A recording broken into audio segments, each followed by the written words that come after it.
For all the non-Assamese viewers, the written version of this recipe is given in the description box. আজি আমি বনাম চিৰা টোষ্টিজ। এটো অতিকৈ কম সময় লাগা আৰু মুঠে 5 মিনিটো নালাগে।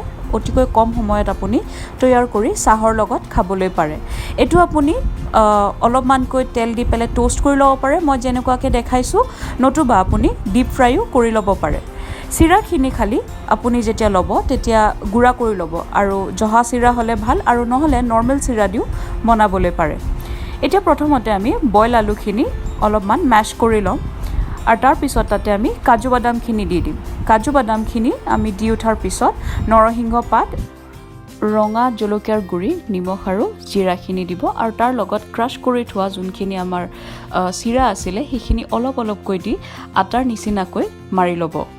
আটাৰ নিচিনাকৈ এইকাৰণে মাৰিব যাতে আপোনাৰ শ্বেপ দিয়াত প্ৰব্লেম নহয় আৰু পিছত ভাঙি যোৱা চান্স নাথাকে।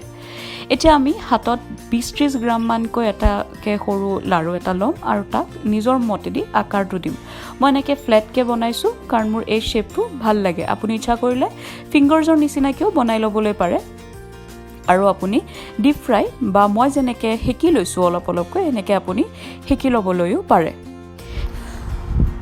এতিয়া আমি এনেকৈ কেইটামান বহাই দিম আমি এখন টাৱাত অলপমান তেল দি পেলাই, আৰু তাৰ পিছত এটা ছাইড হোৱাৰ পিছত আন ছাইডটো অলপমানকৈ এনেকৈ সেকি ল'ম।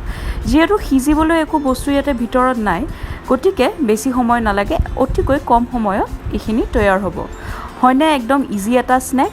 নিশ্চয় আপুনি এই ভিডিঅ'টো চাই পেলাই ভাবিছে যে আজি চাহৰ লগত এই স্নেকটোৱে আপুনি ৰেডি কৰি পেলাই বনাই খাই চাব।